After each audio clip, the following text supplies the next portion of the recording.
Informasi terpopuler di cnbcindonesia.com pada hari ini yaitu Menteri Keuangan Sri Mulyani Indrawati terpaksa harus mengkoreksi asumsi makroekonomi di awal semester kedua tahun 2021 di mana ekonomi yang tadinya bisa tumbuh 5% diperkirakan hanya mampu tumbuh di level 3%. Hal ini tidak terlepas dari ledakan kasus COVID-19 di Indonesia yang dipicu penyebaran varian Delta serta semakin lengahnya protokol kesehatan oleh masyarakat. Seiring dengan kondisi yang terjadi saat ini, Menteri Keuangan Sri Mulyani menyiapkan skenario moderat hingga berat. Diawali dengan PPKM darurat dengan skenario moderat dan berat yang berjalan sampai 4 hingga 6 minggu. Dengan skenario tersebut, maka implikasi ke tingkat konsumsi masyarakat akan melambat. Alhasil pemulihan ekonomi pun akan tertahan, di mana pertumbuhan ekonomi kuartal 3 diprediksi melambat ke 4% hingga 5,4% secara tahunan, dan kuartal 4 yaitu tumbuh 4,6% hingga 5,9%.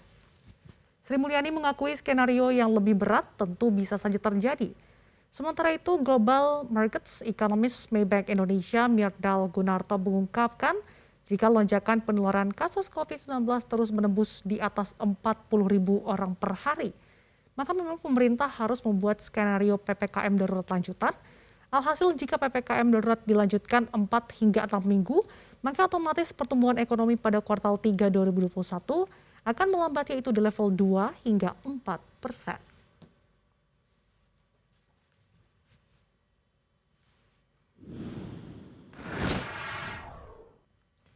Kita ke informasi terpopuler berikutnya, ini seiring dengan melonjaknya kasus COVID-19 di Indonesia dalam beberapa hari terakhir gitu ya, sering kali kita dengar pemberitaan soal warga asing pergi meninggalkan Indonesia dan kembali ke negaranya.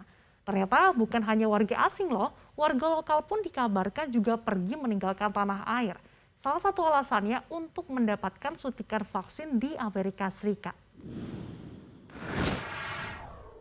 Hal ini terungkap dalam pemberitaan ABC News 18 Juli 2021 lalu, di mana beberapa kalangan Indonesia memutuskan untuk pergi ke negeri Paman Sam demi memperoleh suntikan vaksin Pfizer, Moderna, atau Johnson & Johnson. Sebenarnya wisata vaksinasi di Amerika Serikat ini diketahui sudah dimulai pada Mei lalu dan diatur oleh beberapa travel agent seiring dengan antusiasme warga negara Indonesia untuk pergi ke Amerika Serikat yang cukup tinggi. Amerika Serikat memang mengizinkan suntikan vaksin ke orang-orang yang memegang visan negara yang dipimpin oleh Joe Biden tersebut. Bahkan mereka bisa mendapatkan vaksinasi secara gratis. Adapun dari segi vaksinasi, baru 5,8% masyarakat Indonesia yang divaksin lengkap COVID-19. Sebenarnya fenomena ini juga terjadi di negara Asia lainnya, di antaranya Taiwan dan Thailand.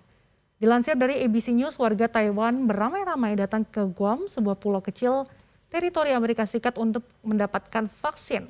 Mereka bahkan datang dengan pesawat charter sejak Juni lalu. Sementara itu di Thailand, para orang kaya termasuk selebriti juga ramai-ramai pergi ke Amerika Serikat untuk menghindari peluncuran vaksin yang dikhawatirkan dilakukan dengan ceroboh di negeri Gajah Putih tersebut.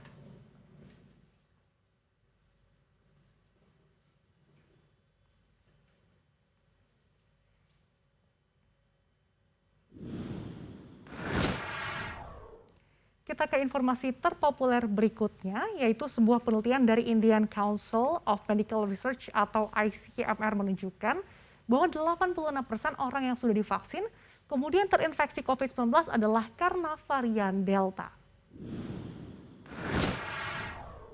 Studi ini dilakukan pada 677 kasus orang yang sudah divaksin di India, di mana sebanyak 604 orang menerima vaksin COVID-19 AstraZeneca, 73 orang mendapatkan vaksin lokal Covaxin dari Bharat Biotech, dan 2 lainnya vaksin Sinopharm. Namun hanya 9,8% kasus yang memerlukan rawat inap, sementara kasus kematian hanya 0,4%. Hal ini menunjukkan vaksinasi memang mengurangi kebutuhan seseorang yang telah divaksin masuk rumah sakit dan berujung pada kematian. ICMR menekankan meningkatkan vaksinasi dengan cepat akan menjadi strategi paling penting untuk mencegah gelombang COVID-19 selanjutnya dan akan mengurangi beban sistem perawatan kesehatan.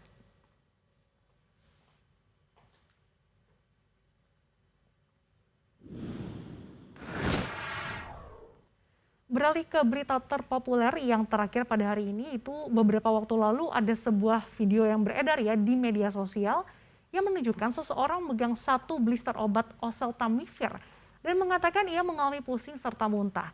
Nah, PT Indofarma mengklarifikasi mengenai produk obat yang menjadi salah satu terapi pasien COVID-19 sebagai antiviral ini. Dalam keterangan resminya, Indofarma memastikan pembuatan produk oseltamivir fosfat tersebut sudah sesuai dengan pedoman cara pembuatan obat yang baik atau CBOP. Selain itu, distribusi produk tersebut dilakukan sesuai pedoman cara distribusi obat yang baik atau CDOB. Di dalam video tersebut, Indofarma juga menyoroti pemberian obat yang tidak sesuai standar kepada pasien. Obat mestinya diberikan dengan sistem UDD atau Unit Dosage Dispensing, yaitu pasien hanya diberikan obat sekali minum. Namun pada video itu terlihat obat yang diberikan kepada pasien sebanyak 1 blister.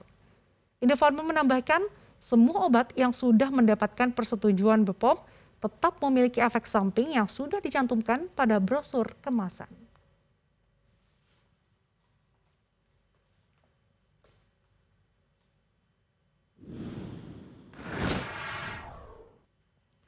Demikian sejumlah informasi terpopuler di cnbcindonesia.com.